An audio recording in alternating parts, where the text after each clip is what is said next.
दोस्तों ब्लॉकचेन अपने आप में ही एक बहुत ज़्यादा प्यारी टेक्नोलॉजी है और आजकल बड़े बड़े government institute, banking and financial sector, educational sector blockchain को अपने एप्लीकेशन के साथ इंटीग्रेट कर रहे हैं।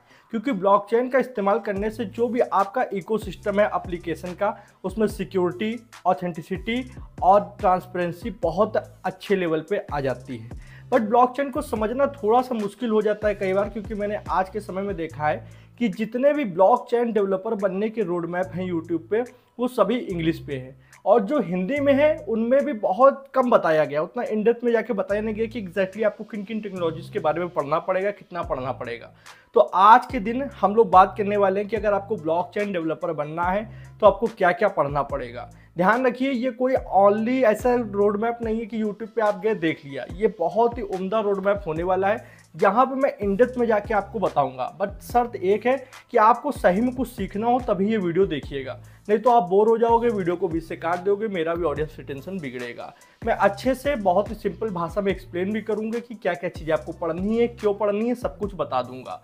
और अभी तक का मैंने जितना भी यूट्यूब पे वीडियोस देखी हैं इस रोड मैप से रिलेटेड, वो सभी इंग्लिश में भी हैं, काफ़ी बड़ी भी हैं। तो एक अच्छा रोड मैप की काफ़ी ज़रूरत थी, तो आज मैं लेके आया हूँ। बस आपको वीडियो कंप्लीट देखनी है, सारी इन्फॉर्मेशन आपके हाथ में होगी वीडियो कंप्लीट होने तक। चलिए अपनी वीडियो को स्टार्ट करते हैं बिना समय गवाए। दोस्तों हम लोग आ चुके हैं कंप्यूटर स्क्रीन पे। आप समझते हैं ब्लॉकचेन डेवलपर बनने का इजी रोड मैप। देखिए, ब्लॉकचेन डेवलपर बनना है तो पहले तो थोड़ा तो ये समझना ही पड़ेगा कि ब्लॉकचेन होता क्या है। वैसे मैंने एक इन डेप्थ में वीडियो बना रखी है, डिस्क्रिप्शन में मैंने लिंक डाल दिया, आप देख सकते हो ब्लॉकचेन क्या है। पर फिर भी थोड़ा सा समझ लेते रूपरेखा कि ब्लॉकचेन एक्चुअल में है क्या, फिर ही हम लोग समझ पाएंगे कि उसका डेवलपर क्यों बनना है हमें। देखिए, व्हाट इज ब्लॉकचेन, मैंने डिफिनेशन यहाँ पे लिख रखी है सिंपल। ब्लॉकचेन एक डिजिटल नोटबुक की तरीके होती है। डिजिटल नोटबुक मतलब जहां पे आपकी सारी एंट्रीज होती है, उसको हम लोग लेजर भी बोलते हैं, ठीक है। जिसमें डेटा या ट्रांजैक्शन लिखा जाता है, या नोटबुक किसी एक के पास नहीं होती है बल्कि नेटवर्क में सबके पास एक कॉपी होती है। मतलब एक नोटबुक आपके पास है, एक किसी और के पास है, एक किसी और के पास है, एक किसी और के पास है। दुनिया भर में जहां जहां वो ब्लॉकचेन है वहां वहां सभी कंप्यूटर्स में एक नोटबुक है। अब आप कोई भी ट्रांजेक्शन करते हो, कोई भी डेटा का आदान प्रदान करते हो, तो उस नोटबुक में उसकी एंट्री चढ़ती है और वो एंट्री हर कोई देख सकता है जिसके पास वो नोटबुक है। इतना आपको क्लियर है? ओके। हर पेज एक ब्लॉक की तरीके होता है, या फिर बोल दो एक ब्लॉक, जो कि ब्लॉकचेन में हम लोग ब्लॉक वर्ड सुनते हैं, वो एक पेज की तरीके होता है जिसपे लिखा हुआ रिकॉर्ड पहले पेज से लिंक होता है। मतलब जो सबसे पहला पेज है उससे लिंक होता है और कैसे क्रिप्टोग्राफिक के रूप में लिंक होता है। इस वजह से पुराना रिकॉर्ड को बदलना ऑलमोस्ट इम्पॉसिबल होता है। मतलब आपने जो भी डेटा का आदान प्रदान किया, जो भी ट्रांजेक्शन किया, उसकी सारी इंफॉर्मेशन सभी लोगों के पास में होती है, हर कोई उसको देख सकता है, ट्रांसपेरेंट होती है और कोई भी जाके उसे बदल नहीं सकता है। बदलना पॉसिबल ही नहीं है क्योंकि सबके पास है, सब लोग देख चुके हैं। अच्छा, थोड़ा इसको और इन डेप्थ में जाकर समझते हैं। तो इसके कुछ की ट्रेड्स होते हैं, की ट्रेड्स मतलब इंपॉर्टेंट पॉइंट्स, उनको समझते हैं। सबसे पहला एक होता है इम्यूटेबल। इम्यूटेबल मतलब परमानेंट रिकॉर्ड होता है। अगर एक बार ब्लॉकचेन के अंदर कोई भी चीज ट्रांजेक्शन हुई तो उसका परमानेंट रिकॉर्ड है, आप उसको दोबारा इरेज करके सही नहीं कर सकते हो, ये चीज समझो। जैसे पेन से लिखा हुआ हम लोग इरेज नहीं कर पाते हैं, पेंसिल से लिखा हुआ इरेज कर लेते हैं। वही समझो ये एक ऐसा पेन है जिससे आपने एक बार अगर कोई चीज लिख दी तो वो बदली नहीं जा सकती है।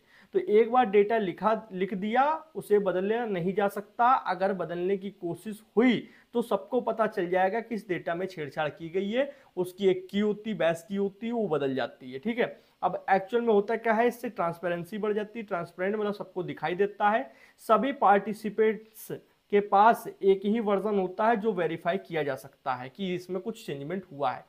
और सबसे ज्यादा ये डिसेंट्रलाइज होता है। ध्यान दीजिए, डिसेंट्रलाइज का मतलब कोई इसका अकेला मालिक नहीं है। जैसे आजकल बैंकिंग सेक्टर में आरबीआई सबको रेगुलेट करता है, तो वो सेंट्रलाइज सेक्टर है, उसको सब लोग मतलब सबको आरबीआई रेगुलेट कर सकता है कि तुम ये करो, तुम ये ना करो। बट डिसेंट्रलाइज में सभी मालिक हैं, कोई इकलौता मालिक नहीं है, ठीक है। तो यहाँ पे एक सेंट्रल बैंक या कंपनी के कंट्रोल में नहीं होता है, सारे लोग मिलके मेंटेन करते हैं इसको, सभी लोग उस पर नजर रखते हैं, सभी लोगों के पास अधिकार होता है समान। किसी के पास कोई ऐसा अधिकार नहीं कि वो पूरा कंट्रोल कर सके, तो ये डिसेंट्रलाइज कहा जाता है। डिसेंट्रलाइज वर्ड आपको ब्लॉकचेन की दुनिया में बार बार सुनने को मिलेगा, इसलिए इसको दिमाग में बैठा लो कि इसका कोई एक मालिक नहीं है, सभी मालिक हैं, ठीक है। अब मैं नेक्स्ट स्लाइड पे जाता हूं। इसकी एनालॉजी को समझते हैं एक इजी एग्जांपल के साथ में। एनालॉजी मतलब रियल लाइफ में हम लोग लेते हैं इसका एग्जांपल, उससे समझते हैं।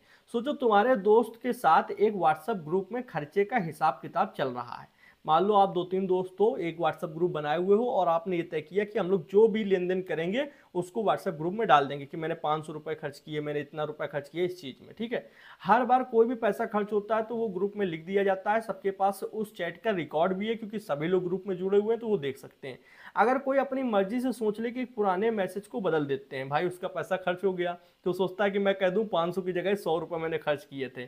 तो अगर मान लो ऐसा किया भी जाता है तो ये पॉसिबल नहीं होगा क्योंकि सबके पास पुराना रिकॉर्ड मौजूद है और सब लोग देख लेंगे कि इस मैसेज को बदला गया है, डिलीट किया गया है या दोबारा भेजा गया है, ठीक है। यही ब्लॉकचेन है। ब्लॉकचेन को अगर शुद्ध इंग्लिश भाषा में बोले तो शेयर्ड डिजिटल हिसाब किताब, मतलब शेयर्ड मतलब सभी के पास में, डिजिटल तो ऑनलाइन की दुनिया में है और हिसाब किताब ही हम लोग इसमें रखते हैं, ट्रांजेक्शन का रिकॉर्ड ही रखते हैं जिसमें सबको भरोसा होता है कि डेटा सही है। ओके, तो ब्लॉकचेन को इतना आई होप समझ चुके होंगे कि ब्लॉकचेन ट्रांसपेरेंट बनाता है, डिसेंट्रलाइज बनाता है और ऑथेंटिसिटी बढ़ाता है कि कोई इसमें छेड़छाड़ नहीं कर सकता अगर कोई भी एप्लीकेशन यहाँ पे ब्लॉकचेन से इंटीग्रेट है तो। अब नेक्स्ट स्लाइड पे चलते हैं। सबसे पहले बात कर लेते हैं डेवलपर के टाइप्स की। तो यहाँ पे देखिए दोस्तों, दो टाइप्स के डेवलपर होते हैं। सबसे पहला जो यहाँ पे मेन डेवलपर है जिसको हम लोग बोलते हैं एप्लीकेशन डेवलपर या फिर वेब 3 डेवलपर, क्योंकि आजकल जो वेब 3 होता है वो ब्लॉकचेन पे ही डिपेंडेंट होता है, या फिर स्मार्ट कॉन्ट्रैक्ट डेवलपर, ठीक है। अब 90 या 95% जो डेवलपर्स होते हैं जिनको हम लोग ब्लॉकचेन डेवलपर बोलते हैं वो यही डेवलपर हैं। एप्लीकेशन डेवलपर बोल सकते हो या वेब 3 डेवलपर बोल सकते हो या स्मार्ट कॉन्ट्रैक्ट डेवलपर बोल सकते हो, क्योंकि ये यही काम करते हैं। एक दूसरे टाइप का भी डेवलपर होता है जिसको कोरो डेवलपर बोलते हैं, वो क्या काम करते हैं वो भी अभी हम लोग समझ ही लेंगे, ठीक है। पर हम लोग को कौन सा डेवलपर बनना है, हमको यही वाला डेवलपर बनना है जो कि ब्लॉकचेन का यूज करके चीजों को बनाता है, जिसको application web 3 smart contract developer कह सकते हैं। अच्छा, इनका वर्क क्या होता है वो समझो। वर्क होता है कि ये लोग स्मार्ट कॉन्ट्रैक्ट लिखते हैं, डी ऐप बनाते हैं। डी ऐप क्या है? Decentralise app. Okay, front end को ब्लॉकचेन से जोड़ते हैं, tokens, NFTs, decentralise financial sector, मतलब DFI का मतलब है डिसेंट्रलाइज फाइनेंशियल सेक्टर को लॉजिक को इम्प्लीमेंट करते हैं, ठीक है। अब आपके पास एक ब्लॉकचेन बहुत सारी मार्केट में है, उन ब्लॉकचेन का यूज करके एक एप्लीकेशन बना रहे हो, डिसेंट्रलाइज एप्लीकेशन। अब वो एप्लीकेशन हो सकती है कोई NFT को बेचने के लिए होती हो, या कोई फाइनेंशियल सेक्टर में बैंकिंग एप्लीकेशन हो, कुछ भी हो सकता है। तो ये सारे काम जो ब्लॉकचेन डेवलपर करते हैं वो वेब 3 या एप्लीकेशन डेवलपर या स्मार्ट कॉन्ट्रैक्ट डेवलपर कहलाते हैं। अच्छा, मैंने यहाँ पे कुछ चीज़ें लिखी जैसे डी ऐप बनाना, NFT, DFI लॉजिक, टोकन्स। तो कुछ लोगों को टोकन्स का मतलब नहीं पता होगा, कुछ लोगों को NFTs का मतलब नहीं पता होगा, कुछ लोगों को डी ऐप, डिसेंट्रलाइज ऐप क्या होता है ये नहीं पता होगा। तो मैंने इसके बारे में भी लिखा है, तो जितने स्टेप्स आप आगे बढ़ोगे उनके बारे में मैं अलग से इंफॉर्मेशन यहाँ पे लिख रहा हूँ और उनको भी समझो। सबसे पहले समझते स्मार्ट कॉन्ट्रैक्ट डेवलपर। डेवलपर नहीं मतलब स्मार्ट कॉन्ट्रैक्ट लिखना क्या होता है, ठीक है। स्मार्ट कॉन्ट्रैक्ट का मतलब होता है सेल्फ एग्जीक्यूटिंग प्रोग्राम जो ब्लॉकचेन पे चलता है, मतलब खुद से। अगर आपने उसमें कुछ चीज लिख दी और एक पर्टिकुलर कंडीशन दे दी तो वो अपने आप एग्जीक्यूट होगा। एग्जांपल के साथ समझते हैं। अगर तुम और मैं बेट लगाता हूं, मतलब आप और मैं बेट लगा दूं किसी बात में कि क्रिकेट मैच है इंडिया का, इंडिया क्रिकेट मैच है, पर अगर इंडिया जीता तो तुम्हें 100 रुपए मिलेंगे, मतलब मैं दे दूंगा, और अगर हार गया तो 100 रुपए तुम मुझे दे देना। ऐसा दोस्तों के साथ बेट लगती है ना कभी कभी कि अगर इतने इसमें ओवर में इतने रन बन गए या इस सेक्शन में इतना हो गया, ऐसा कुछ हम लोग शर्त लगाते हैं। अगर ऐसा हुआ तो मैं तुमको दूंगा, नहीं तो तुम मुझे देना। तो ये क्या है, ये रूल्स हैं और ये रूल्स एक स्मार्ट कॉन्ट्रैक्ट में लिख दिया जाता है, ठीक है। स्मार्ट कॉन्ट्रैक्ट में लिख दिया जाता है। जब मैच का रिजल्ट आता है तो आने के बाद कॉन्ट्रैक्ट अपने आप एग्जीक्यूट हो जाता है। फिर ऐसा नहीं है कि हम लोग उसमें कोई इंटरफेरेंस करेंगे कि भाई तुमने पैसे नहीं दिए या मुझे लेने, ऐसा कोई नहीं, अपने आप एग्जीक्यूट होगा। कोई भी बीच में इंटरफेयर नहीं करता है। मतलब कुल मिला के अगर आप सोच लो कि ये लेन देन वाला काम होगा, नहीं, अपने आप एग्जीक्यूट हुआ। अगर मैच जीता तो मैं आपको पैसे दे दूंगा, हारा तो आप अपने आप मुझे दे दोगे, मतलब तुरंत ट्रांजेक्शन हो जाएगी। तो ये चीज होता है स्मार्ट कॉन्ट्रैक्ट, है ना। इसमें सारे रूल्स हम लोग लिख देते हैं, वो अपने आप एग्जीक्यूट हो जाते हैं। अच्छा, डी ऐप बनाना। डी ऐप का मतलब होता है डिसेंट्रलाइज ऐप, ठीक है। इसमें क्या होता है, ऐप जो ब्लॉकचेन के साथ कनेक्टेड हो, किसी ब्लॉकचेन के साथ कनेक्टेड हो और वो ब्लॉकचेन पे वर्क कर रहा हो। एग्जांपल, एक नॉर्मल ऐप है जैसे पेटीएम। पेटीएम के सर्वर एक कंपनी को कंट्रोल में है, ठीक है, पेटीएम कंपनी के कंट्रोल में है। वो उसमें कुछ भी बदलाव कर सकते हैं, अपने हिसाब से चीज़ों को क्रिएट करके या बदल सकते हैं। पर एक डिसेंट्रलाइज ऐप होता है जैसे क्रिप्टो वॉलेट, आप उसमें क्रिप्टो करेंसी रखते हो, चीज़ों को और खरीदते हो या बेचते हो, या एक है यूनिस्वैप। यूनिस्वैप में आप कॉइन एक्सचेंज करते हो। ओके, इनमें कोई सर्वर नहीं है, ये पूरा एक ब्लॉकचेन पे डेटा रखते हैं। तो ब्लॉकचेन पे है तो सबके सामने है, ये कुछ भी अपने हिसाब से बदल नहीं सकते हैं। जो जितने चीजें, मान लो आपके पास 2 बिटकॉइन है तो आपके पास 2 हैं, ऐसा नहीं कि कोई और उसमें कंट्रोल कर सकता है। 2 बिटकॉइन आपके पास है तो वो डेटा है ब्लॉकचेन पे, हमेशा के लिए वो रहेगा, आप निकाल सकते हो इन्फॉर्मेशन, ठीक है। और आप जितना लेन देन करते हो, मान लीजिए आपने 2 में से 1 बिटकॉइन खर्च कर दिया या आधा कर दिया, तो वो भी ट्रांजेक्शन उसका रिकॉर्ड रहेगा, मेंटेन रहता है, कहीं नहीं जाता है। ओके, अब बात करते हैं फ्रंट एंड को ब्लॉकचेन से जोड़ना, इसका क्या मतलब था। तो इसका मतलब है तुम्हारी जो भी ऐप है, हो सकता है रिएक्ट में लिखी हो, एंगुलर में लिखी हो, उसको ब्लॉकचेन के स्मार्ट कॉन्ट्रैक्ट के साथ कनेक्ट करना। जो आप स्मार्ट कॉन्ट्रैक्ट बनाते हो उसको अपनी एप्लीकेशन के साथ कनेक्ट कर देना, मतलब ब्लॉकचेन से इंटीग्रेट कर देना, ठीक है। इसमें हम लोग 2 टूल का यूज करते हैं, एक है Web3.js और एक है EtherJS। Web3 काफ़ी ज़्यादा फेमस है तो काफ़ी ज़्यादा Web3.js यूज़ होता है। एग्जाम्पल, अगर तुम्हारी एक डिसेंट्रलाइज ऐप एक NFT मार्केट प्लेस है। NFT मार्केट एक नॉन फंजिबल टोकन होता है। नॉन फंजिबल टोकन का मतलब अब हम लोग अच्छे से आगे समझ रहे होंगे, इसलिए मैं यहाँ पे एक्सप्लेन नहीं कर रहा हूँ। मान लो एक तरीके की कोई भी यूनिक चीज़ है, एक यूनिक फोटो है, ठीक है, उसको आप बेच रहे हो, खरीद रहे हो, तो वो अपनी एप्लीकेशन के साथ बाय भी की जा सकती है, सेल भी की जा सकती है एक बटन के द्वारा। तो इसका ट्रांजेक्शन एग्जीक्यूट तो हो रहा है, पर उसका रिकॉर्ड कहाँ मेंटेन होगा, वो ब्लॉकचेन पे ट्रांजेक्शन एग्जीक्यूट होगा, वहीं पे रिकॉर्ड मेंटेन होगा। तभी पता चलेगा कि इस यूजर के पास ये चीज थी, इसने इसको बेची, तो अब इसके पास हो गई है। तो ये यहाँ पे ऑथेंटिसिटी का काम करती है। अब नेक्स्ट स्लाइड पे आते हैं, NFT tokens decentralise financial logic समझना, ये क्या है। तो सबसे पहले टोकन के बारे में समझते हैं। टोकन क्या है, ब्लॉकचेन पे बनाया गया एक डिजिटल कॉइन, जैसे बिटकॉइन, इथेरियम और बहुत सारे बीएनबी, बहुत सारे होते हैं उस तरीके के कॉइन जो हम लोग ब्लॉकचेन का यूज करके बनाते हैं। यहाँ पे लिखा भी है मैंने, ये नेटिव ब्लॉकचेन कॉइन्स होते हैं। कस्टम टोकन्स क्या होते हैं, कस्टम टोकन्स आप खुद से भी बना सकते हो, जैसे मैं अपना खुद का बना दूं शुभम कॉइन करके, और उसमें मैं किसका स्टैंडर्ड फॉलो करूंगा, ERC-20 के रूल्स को फॉलो करके, स्टैंडर्ड को फॉलो करके खुद का कॉइन बना सकता हूं। और इन टोकन का यूज हो सकता है पेमेंट के लिए, रिवॉर्ड के लिए, गवर्नेंस वोटिंग के लिए, ठीक है। तो खुद का अगर आप टोकन बनाना चाहो तो बना सकते हो, पॉसिबल होता है ब्लॉकचेन का यूज करके। ओके, अब बात करते हैं डिसेंट्रलाइज फाइनेंशियल। आजकल बैंकिंग सेक्टर, गवर्नेंस सेक्टर सब डिसेंट्रलाइज फाइनेंशियल चीज़ों का यूज़ करते हैं। जैसे ट्रेडिशनल बैंक की जगह है ब्लॉकचेन पे फाइनेंशियल सिस्टम बनाना। इसमें लैंडिंग और बोरोइंग का भी काम हो सकता है, लेनी देनी का। जैसे बैंक की जगह तुम ब्लॉकचेन पे अपना क्रिप्टो लॉक कर दो, ठीक है, उसके बाद इंटरेस्ट कमा सकते हो। इंटरेस्ट जो मिलता है, जैसे हम लोग एफडी में कमाते हैं, और कोई दूसरा उससे लोन ले सकता है, उस एप्लीकेशन से ले सकता है।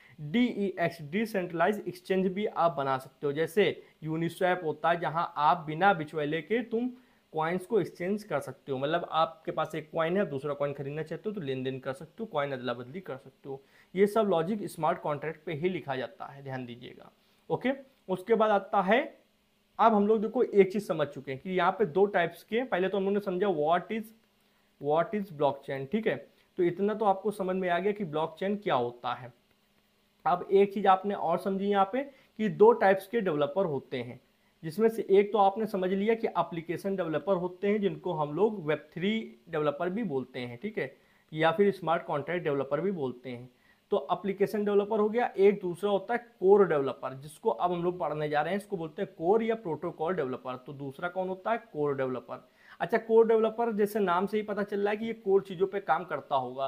तो ये पूरी की पूरी ब्लॉकचेन बनती कैसे, उसको बनाने का काम करता है। ब्लॉकचेन इंजन जो होते हैं, जो एग्जीक्यूशन करते हैं, ऑथेंटिसिटी चेक करके रखते हैं, सभी चीज़ों को पहुंचाते हैं, नेटवर्किंग का जो काम होता है, वो चीज़ें। जैसे हम लोग मोंगोडीबी डेटाबेस यूज़ करते हैं, माइस्क्यूएल यूज़ करते हैं, तो हम लोग यूज़ करते हैं, भले ही डेवलपर है पर हम लोग उसको यूज़ करके एप्लीकेशन बना रहे हैं। पर किसी ने तो मोंगोडीबी भी बनाया होगा, किसी ने माइस्क्यूएल भी बनाया होगा, 2-3 लोगों ने मिलकर या पूरी टीम ने मिलकर। तो वो चीज़ है, यहाँ पे कोर लेवल की बात हो रही है कि एक प्रोग्रामिंग लैंग्वेज ही बनाना, एक फ्रेमवर्क ही बनाना। तो ये जो डेवलपर्स होते हैं, इनकी डायरेक्ट कोई हायरिंग ऐसे नहीं होती। जब आपका एक्सपीरियंस हो जाएगा 10 साल 15 साल का, तो वहाँ से ही आप जाते हो, और वो अपने मन के मुताबिक होता है। कोई ऐसा नहीं कि इसके लिए कोई तैयारी करता है। जैसे हम लोग मन स्टैक डेवलपर या सॉफ्टवेयर इंजीनियर बनने की तैयारी करते हैं, वैसे कोई कोर ब्लॉकचेन डेवलपर बनने की तैयारी नहीं होती है। वो समय के साथ चीज़ें आती हैं, जब आप मार्केट में रहोगे, बहुत सारी चीज़ें सीख लोगे, तब आप उस फील्ड में जा सकते हो। तो हमको कौन सा बनना है, हमको एप्लीकेशन Web3 डेवलपर बनना है, जिसको आप अभी समय में ट्रेंड समझ सकते हो। कोर डेवलपर के पीछे मत भागना, बहुत ही बड़ी बड़ी चीज़ें होती हैं, तो वो लॉजिक समय के साथ ही आएगा, ऐसा सीखा नहीं जाएगा, ठीक है। बाकी आपकी मर्जी होती है, आप अगर चाहें तो इंटरनेट पर रिसर्च करके कोर डेवलपर की भी तैयारी करें, खुद की चीज़ें बनाएं, खुद की ब्लॉकचेन इंजन बना सकते हैं, कोई बड़ी बात नहीं है। बट लॉजिक तो नहीं कहता है, लॉजिक यही कहता है कि जिसके लिए जॉब्स अवेलेबल है, जिसके लिए मार्केट अवेलेबल है, उसको तैयारी करें, उसमें पैसा भी सही है। ब्लॉकचेन के इंजन पार्ट को बनाना, ठीक है, इंजन पार्ट को बनाना मतलब ब्लॉकचेन ही डिजाइन करना होता है, ठीक है। इसमें क्या होता है, कॉन्सेंसस, कॉन्सेंसस नेटवर्किंग, स्टोरेज कैसे वर्क करती है, नोड क्लाइंट क्या होता है, वर्चुअल मशीन्स क्या होती हैं, एंड परफॉर्मेंस एंड सिक्योरिटी का ध्यान रखा जाता है ब्लॉकचेन की। अच्छा, अब ये मैंने कुछ शब्द बोले, जैसे मैंने बोला consensus, networking, storage, node client, हो सकता है किसी को कुछ पता हो, किसी को ना पता हो, वर्चुअल मशीन क्या होती है किसी को पता हो ना पता हो, तो इनका भी मतलब हम लोग यहाँ पे समझेंगे। तो सबसे पहले कॉन्सेंसस का मतलब समझते हैं, कॉन्सेंसस, ठीक है, एग्रीमेंट सिस्टम इसको बोलते हैं। एग्रीमेंट सिस्टम मतलब ब्लॉकचेन नेटवर्क में हजारों कंप्यूटर नोड्स होती हैं, मतलब एक चैन, चैन मतलब एक पूरी लाइन, उसमें बहुत सारे कंप्यूटर्स मिलकर अपना योगदान दे रहे होते हैं, इसीलिए ब्लॉकचेन बनती है, ठीक है, ब्लॉकों की चैन। तो वहां पे उन कंप्यूटर्स को हम लोग क्या बोलते हैं, नोड्स बोलते हैं। तो अगर एक ट्रांजेक्शन होती है, मान लो एक ट्रांजेक्शन पर्टिकुलर हुई कि मैंने मार्केट से इतने बिटकॉइन खरीदे या इतने बेचे, तो कुछ भी ट्रांजेक्शन हुई या एक एनएफटी बेची, तो जो भी ट्रांजेक्शन हुई तो सब नोड्स को एग्री करना होता है, जितने भी नोड्स हैं उस ब्लॉकचेन पे, जितने भी कंप्यूटर उसको ट्रैक कर रहे हैं कि ये ट्रांजेक्शन सही है या गलत है। अगर जब सब बोलेंगे सही है तभी वो सही मानी जाएगी, अगर सब बोलते हैं गलत तभी वो गलत मानी जाएगी।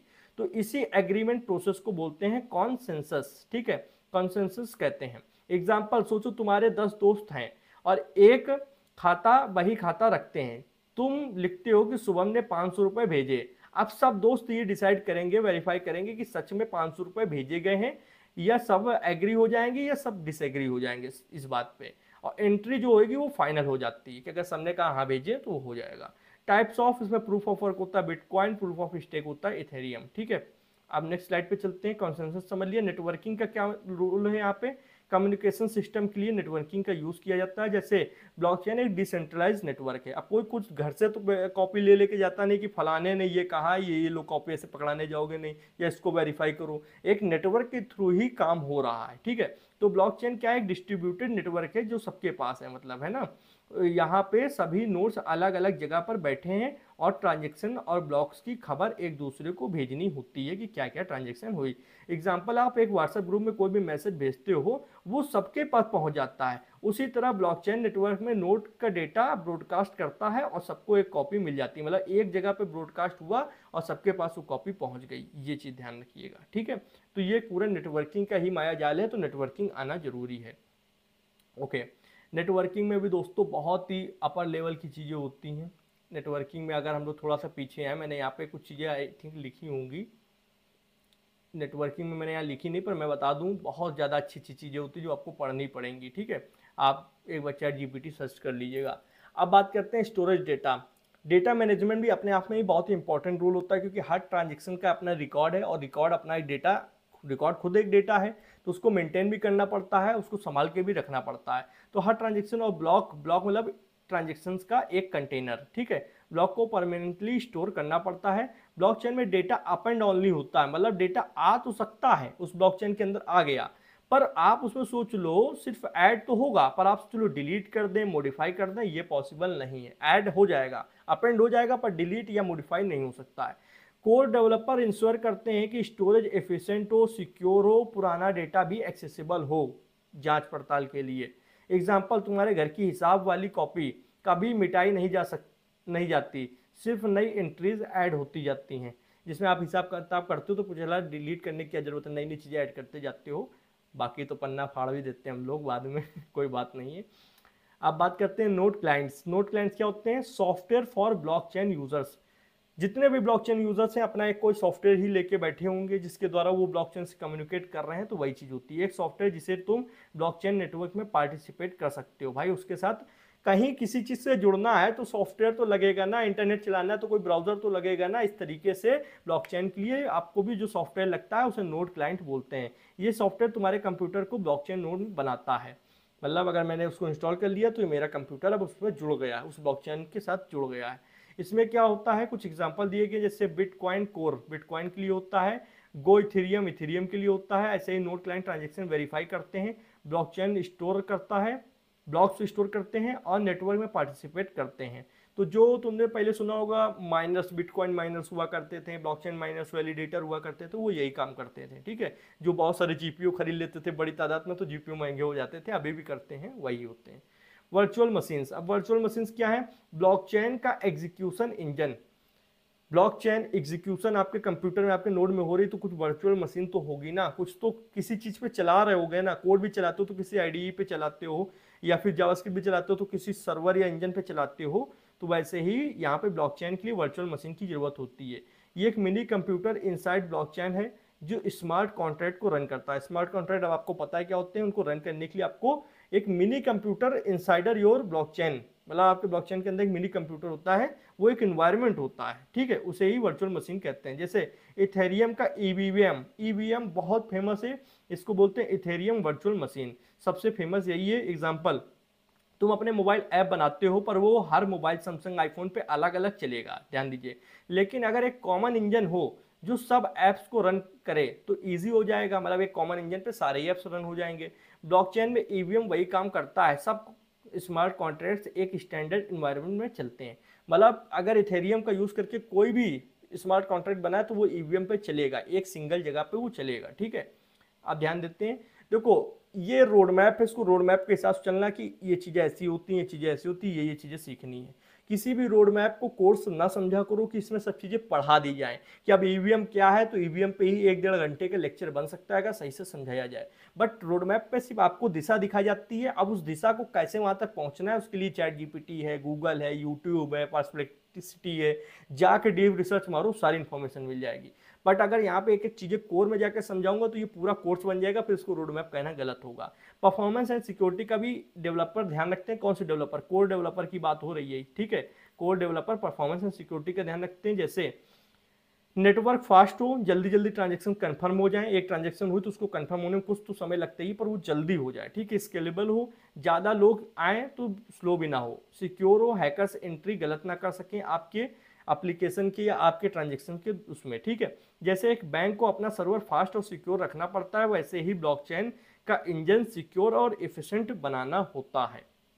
एक खुशखबरी और है, अभी भी मेरे दिमाग में आई है कि ये पूरी पीपीटी आपको मैं दूंगा। मैंने सोचा था ये पीपीटी पूरे नोट्स की है, जीवन भर अगर आप रखोगे तो आपको सारी इन्फॉर्मेशन एक जगह पे रहेगी और पढ़ भी सकते हो काफ़ी कुछ। मैंने इसमें इसको इस तरीके बनाया है, 77 पेजेस की पीपीटी है और पूरी नोट्स की पीडीएफ है, जहाँ पे आप काफ़ी चीज़ें पढ़ सकते हो, मैंने लिख रखी हैं, आप ध्यान से देखोगे तो। अब बात करते हैं कि आपको पता चल गया कि ब्लॉकचेन क्या होता है, दोनों टाइप के डेवलपर्स पता चल गया, एप्लीकेशन डेवलपर क्या करते हैं, उनके क्या क्या काम होते हैं, किन किन टेक्नोलॉजीज को संभालते हैं, और कोर डेवलपर क्या होता है, वो क्या क्या काम करते हैं, क्या क्या चीजों को संभालते हैं। दोनों चीजें समझ ली। अब हमने डिसाइड किया कि नहीं, मुझे भैया एप्लीकेशन डेवलपर, जिसको वेब3 वेब3 डेवलपर बोलते हैं, तो मुझे बनना है। पर क्या क्या स्किल्स लगेंगी, क्या क्या सीखना स्टार्ट करें? अभी तक तो आप समझ रहे थे कि डेवलपर क्या होते हैं, कौन कौन से टाइप के होते हैं, क्या क्या वर्क होता है, क्या क्या करना होता है, ब्लॉकचेन क्या होता है, ये सब समझ लिया। अब आते हैं उस ट्रैक पे जो एप्लीकेशन डेवलपर बनने में मदद करेगा। तो इसका हम लोगों ने स्टेप बाय स्टेप सारा प्रोसेस लिख रखा है। तो अब हम लोग सबसे पहले आए हैं स्टेप 1 पे। A1 मतलब ए तो यहाँ पे एप्लीकेशन डेवलपर को बोल रहे हैं, ये स्टेप 1 है, ठीक है। अब स्टेप 1 पे हम लोग आ चुके हैं। प्रोग्रामिंग एंड सीएस के बेसिक्स आपको आने ही चाहिए ब्लॉकचेन डेवलपर बनना है तो। प्रोग्रामिंग में मैं प्रेफर करता हूँ आपको जावास्क्रिप्ट आनी चाहिए, गिटहब आना चाहिए, बेसिक्स डेटा स्ट्रक्चर आना चाहिए, एरे मैप और लिंक लिस्ट इस तरीके से, और HTTP की नॉलेज हो, जेसन की नॉलेज हो, बेसिक नेटवर्किंग की नॉलेज हो, ये सब नॉलेज होनी चाहिए इतनी। तो जावास्क्रिप्ट की अच्छी नॉलेज हो, गिटहब की अच्छी नॉलेज हो, डेटा स्ट्रक्चर अच्छा मायने पे आता हो, और HTTP जेसन कैसे वर्क करता है और नेटवर्किंग कैसे होती है, कितने टाइप के नेटवर्क्स बन सकते हैं, ये सब आपको मालूम होने चाहिए। क्यों मालूम होने चाहिए, क्या जरूरत है? तो डिसेंट्रलाइज ऐप का front end plus tooling, tooling मतलब जो भी टूल्स से आप बनाते हो वो JS जावास्क्रिप्ट इकोसिस्टम में बहुत स्ट्रांग है, इसलिए मैं जावास्क्रिप्ट को प्रेफर कर रहा हूँ। एंड गिटहब से आप collab and open source possible कर सकते हो, क्योंकि इसी चीज़ के लिए ये लोग बने हुए हैं, गिट एंड गिटहब, ठीक है। अब आपको जैसे ये पता चला कि ये चीज़ें सीखनी है, ठीक है। अब आपका स्टेप 1 आपको पता है कि क्या करना है। अब स्टेप 2 पे बढ़ते हैं। अब स्टेप 2 पे आए तो स्टेप 2 में बताया गया कि ब्लॉकचेन के कुछ फंडामेंटल चीज़ें होती हैं, जैसे चैन, TX मतलब ट्रांजेक्शन, ब्लॉक्स, गैस, वॉलेट्स, इनके बारे में नॉलेज होनी चाहिए। क्या क्या चीज़ें? जैसे हैश, की सैक, 256, या फिर SHA-256 एल्गोरिथम्स की नॉलेज होनी चाहिए, पब्लिक एंड प्राइवेट कीज की नॉलेज होनी चाहिए, एड्रेसेस की नॉलेज होनी चाहिए, गैस एंड फीस का कॉन्सेप्ट पता हो, नोट्स क्या होती हैं, टेस्टनेट्स क्या होते हैं, इनके बारे में पता हो। क्यों पता हो? ये एक ग्राउंड रूल्स होते हैं, बिना इनके आप कॉन्ट्रैक्ट नहीं बना सकते हो या डिजाइन नहीं कर सकते हो, टेस्ट नहीं कर सकते हो, डिप्लॉय नहीं कर पाओगे। इतना पता चला कि क्या क्या पढ़ना, की सैक क्या होता है, 256 पब्लिक प्राइवेट की, ये सब पढ़नी है। तो बहुत से लोगों को पता ही नहीं होगा कि की सैक 256 क्या है, पब्लिक प्राइवेट की क्या है, एड्रेसेस क्या है। तो ये तो रोड मैप पे बताना भी उचित नहीं होगा कि अगर इनके बारे में बताने जाएंगे तो टाइम लगेगा। बट मेरा दिल यहाँ कह रहा था शुभम इतनी नाइंसाफी मत करो, ये टाइम दे रहे हैं तो इनको अच्छे से पढ़ाओ। तो अब मैं क्या करने वाला हूँ कि ये जितनी चीजें मैं इनके बारे में भी बताऊंगा, ये रोड मैप है, तो जो जो चीजें आपको पढ़नी है तो वो क्या करती हैं कम से कम इतना तो जान लो। तो इसीलिए मैं इनके बारे में भी बताऊंगा। तो अब हम लोग पहले देखो 2 स्टेप जा चुके हैं, स्टेप 1 पता है, स्टेप 2 पता है। अब स्टेप 2 में जो जो चीजें हैं उनके बारे में समझेंगे, ठीक है।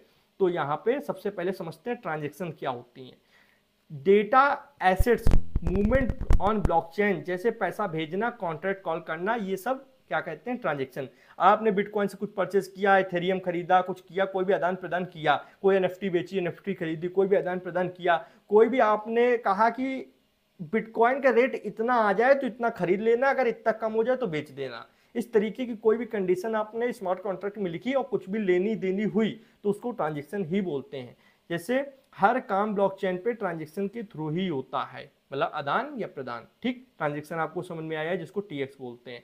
अब ब्लॉक क्या होता है? जो ट्रांजेक्शन हो रही है उनको एक कंटेनर में रख दिया जाए तो वो यहाँ पे ब्लॉक कहलाएगा, ट्रांजेक्शन का कंटेनर ब्लॉक कहलाएगा, जिसे माइनर्स और वैलिडेटर्स क्या करते हैं, वैलिडेट करते हैं और ब्लॉकचेन में ऐड करते हैं। ध्यान दीजिए, रिकॉर्ड को सिक्योर और ऑर्डर्ड वे में रखना ही ब्लॉक होता है, ठीक है। जितना भी रिकॉर्ड एक होता है ट्रांजेक्शन का, उसके कंटेनर को ब्लॉक कहते हैं और उसको एक रेगुलर वे में, एक ऑर्डर्ड वे में रखा जाता है। क्लियर है? अब बात करते हैं यहाँ पे हैश कीसेट 256, ठीक है। एक होता है सा करके, ठीक है, इसके बारे में भी पढ़ना, वो भी 256। ये एक मैथमेटिकल अब फिंगरप्रिंट ऑफ डेटा होता है। हर डेटा एक यूनिक फिक्स लेंथ का होता है जिसे हैश बोलते हैं, ठीक है। मतलब अजीब सा डेटा होगा, $2 और भी बहुत सारा अजीब सा क्वेश्चन मार्क, हैश, ऐसे मतलब कुछ रैंडम वैल्यू लिखी होगी, ठीक है। तो ये एक तरीके के चीज़ों को कन्वर्ट करने का एक की दे देते हैं, जिससे पता चलता है कि कुछ भी चेंजमेंट हुआ तो पता चल जाएगा कि कुछ बदला है, ठीक है। तो ये एक डेटा है, एक यूनिक वैल्यू है, ठीक है। ये एक एल्गोरिथम है एक तरीके से, और भी होती है पर ये और स्या दोनों ये यूज़ की जाती हैं। डेटा को सिक्योर करना और वेरीफाई करना कि चेंज हुआ या नहीं हुआ, ये इनका काम होता है कि अगर कोई भी वैल्यू बदली, दोबारा से कुछ चेंज हुआ तो तुरंत समझ जाओगे कि कुछ तो वैल्यू बदली है। तो ये कोई रैंडम वैल्यू, यूनिक वैल्यू होती है, ठीक है। ओके, अब बात करते हैं पब्लिक प्राइवेट कीज क्या होती हैं। तो पब्लिक की सीक्रेट पासवर्ड, जैसे तुम्हारे अकाउंट को कंट्रोल कर देता है कि आप अकाउंट को एक्सेस या लॉगिन कर सकते हो। पब्लिक कीज क्या होती है? प्राइवेट की से जनरेट होती हैं। प्राइवेट की जो होती है उनसे जब आप कोई चीज जनरेट करते हो, कोई की जनरेट करते हो, पब्लिक की होती है, सबके साथ शेयर किया जा सकता है वो की कि आप देखो अगर कोई भी चीज बदलेगी तो पब्लिक की चेंज हो जाएगी, तो पता चल जाएगा कि कुछ बदला है। ट्रांजेक्शन साइन करना और ओनरशिप प्रूव करना इनका काम होता है।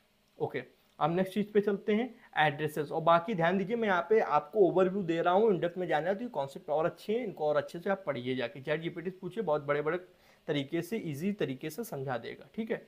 ये एड्रेसेस क्या होता है? इसको शॉर्ट फॉर्म में आप पब्लिक की का शॉर्ट फॉर्म पब्लिक की जैसे बहुत बड़ी हो तो उसका एक शॉर्ट वर्जन आप मान सकते हो। जैसे बैंक है, बैंक में आपकी बहुत बड़ी इन्फॉर्मेशन होती है पर एक अकाउंट नंबर दे दिया जाता है जिससे आपकी सारी इन्फॉर्मेशन निकल सकती है, तो वो अकाउंट नंबर से ही आदान प्रदान चीज़ें हो जाती हैं। उसी तरीके यहाँ पे एड्रेसेस होता है कि कहाँ पर आप कॉइन भेज रहे हो।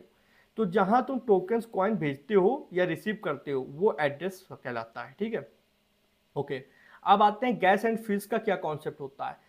गैस समझो पहले, ट्रांजेक्शन या कॉन्ट्रैक्ट रन किया जाता है, कॉन्ट्रैक्ट पता है ना, स्मार्ट कॉन्ट्रैक्ट रन किया जाता है। कोई भी ट्रांजेक्शन जब होती है तो उसके लिए रिक्वायर्ड कंप्यूटेशनल एफर्ट होते हैं, उसको वैलिडेट करने के लिए, माइन करने के लिए चीज़ें होती है ना, तो उसमें कुछ तो एफर्ट डालने पड़ते हैं, कुछ तो मेहनत डालनी पड़ती है। अब वही जो मेहनत है उसके लिए आप नेटवर्क को कुछ पेमेंट करते हो, तो वो क्या कहलाती है? गैस की फीस, ठीक है, गैस फीस। अब कौन लोग करते हैं? जो लोग स्पैम को अवॉइड करना और माइनर्स को, वैलिडेटर को रिवॉर्ड देना। मतलब कुछ लोग बैठे हैं जो माइनिंग कर रहे हैं, उनको भी तो कुछ पैसे मिलेंगे ना, उनको तो कुछ आप दोगे, ऐसे तो नहीं फ्री में वो कर रहे हैं। तो उन्हीं को जो पैसे जाते हैं, जो माइन करते हैं, वैलिडेट करते हैं ट्रांजेक्शन को, उनको ही ये फीस दी जाती है। इसको गैस एंड फीस का कॉन्सेप्ट बोलते हैं, ठीक है। उसके बाद में वॉलेट्स क्या होते हैं? वॉलेट्स एक जगह है, सॉफ्टवेयर या हार्डवेयर, जिसमें तुम्हारी प्राइवेट कीज स्टोर होती हैं, जहां से आदान प्रदान चीजें करते हो। डॉलर बिटकॉइन निकल के गया, बिटकॉइन आया, इथेरियम निकल के गया, इथेरियम आया। ट्रांजेक्शन साइन करना और ब्लॉकचेन एसेट्स मैनेज करना इसका काम होता है, ठीक है। जैसे पेटीएम वॉलेट आपका था, उससे थोड़ा लार्ज स्केल पे। नोड्स, नोड्स क्या है? कंप्यूटर जो ब्लॉकचेन नेटवर्क में पार्टिसिपेट करते हैं। आप ब्लॉकचेन में काम कर रहे हो और आपने अपने कंप्यूटर को एज अ नोड बना रखा है उस ब्लॉकचेन में, तो सारे जितने नोड हैं सभी से होकर ब्लॉकचेन बन रही है, तो जितने कंप्यूटर है उन्हीं को नोड्स बोलते हैं। ये क्या करते हैं? लेजर की कॉपी रखते हैं, लेजर जहाँ पे ट्रांजेक्शन्स की एंट्री होती है और वेरीफाई करते हैं। ध्यान दीजिएगा, कंप्यूटर जो कि ब्लॉकचेन में इन्वॉल्व है उन्हीं को यहाँ पे हम लोग बोलते हैं नोड्स। अब इसका यूज क्या है? नेटवर्क को डिसेंट्रलाइज और सिक्योर बनाए रखना। कोई भी नेटवर्क है तो वो किसी एक के एक्सेस में ना हो, डिसेंट्रलाइज हो, सिक्योर हो, सभी के सामने हो। ये सारे नोड्स का काम होता है जितने भी ब्लॉकचेन में हैं। टेस्ट नेट्स क्या होता है? पर प्रैक्टिस नेटवर्क, मतलब अगर आप अपनी एप्लीकेशन बना रहे हो तो डायरेक्ट किसी ब्लॉकचेन पे डिप्लॉय नहीं कर दोगे, क्योंकि एक बार डिप्लॉय हो गई और बाद में कोई बग निकल आया, बाद में कोई प्रॉब्लम हुई, तो उसको वापस करने का कोई जरिया नहीं होता कि आप उसको डिलीट कर दो ट्रांजेक्शन को, ऐसा नहीं होता है। आप बनाते हो तो पहले फ्री में उसको यूज करना चाहते हो, तो टेस्ट नेट्स होते हैं, कुछ प्रैक्टिस नेटवर्क होते हैं जो आपको फ्री में इथेरियम बिटकॉइन के फ्री वर्जन देते हैं। जैसे एग्जांपल गोरिल होता है, स्पोलिया होता है, सॉरी सीपोलिया होता है। तो ये ध्यान दीजिए कि ये फ्री नेटवर्क्स हैं। ये आपको कुछ, जैसे बिटकॉइन होते हैं तो बिटकॉइन जैसे कुछ कॉइन्स इथेरियम देते हैं कि टेस्ट कर सको, आप कम से कम फ्री में चला के देख सको। ऐसा नहीं कि डायरेक्ट आप वर्चुअल, मतलब डायरेक्ट आप रियल ब्लॉकचेन पे चले जाओगे, उससे पहले कुछ फेक चीजें भी आपको करनी होती है, फेक चीजों के साथ इस्तेमाल करना होता है। कॉन्ट्रैक्ट और ऐप्स को बिना रियल पैसे खर्च किए टेस्ट करने के लिए ये जरूरत पड़ते हैं। डायरेक्ट आप पैसे नहीं दे सकते हो ना किसी चीज के, पहले टेस्ट भी तो करना होगा। अब आते हैं स्टेप 3 पे। आपको स्टेप 1 पता चल गया क्या क्या पढ़ना है, क्या क्या चीजें होती हैं। स्टेप 2 पता चल गया कि क्या क्या पढ़ना है, वो क्या क्या चीजें होती हैं। अब स्टेप 3 पे आते हैं। स्टेप 3 पे देखिए, इथेरियम एंड ईवीएम के बेसिक्स आपको मालूम होनी चाहिए कि इथेरियम ब्लॉकचेन क्या है, उसके ईवीएम इथेरियम वर्चुअल मशीन्स क्या होती हैं। तो इथेरियम ईवीएम क्या है? स्टेट स्टोरेज का कॉन्सेप्ट। ऑप कोड्स क्या होते हैं का high level idea. Account versus contract में डिफरेंस क्या होता है। अब क्यों पढ़ना है? Most decentralise app EVM chains पे ही बनती है, और ईवीएम एक बड़ी ब्लॉकचेन है, उससे कुछ अदर चेन्स बनी है जैसे इथेरियम, पॉलीगॉन, आर्बिट्रियम पर होती है, इसलिए इनकी पोर्टेबिलिटी मतलब एक दूसरे पे इजी होती है। मान के चलो इथेरियम एक बड़ी ब्लॉकचेन है, उससे कुछ अलग भी चेनें बनी हुई है जिनका नाम है पॉलीगॉन, आर्बिट्रियम और भी हैं, ठीक है।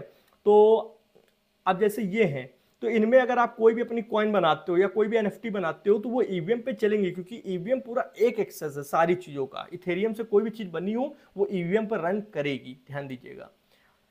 ओके, अब मैं आगे बढ़ता हूं और इनमें जो चीजें ईवीएम जैसे एक शब्द यूज किया गया इनके बारे में समझते हैं। यहाँ पे एक इंजन जो ब्लॉकचेन पे स्मार्ट कॉन्ट्रैक्ट्स को रन करने में हेल्प करता है, वर्चुअल इंजन, उसको बोलते हैं ईवीएम।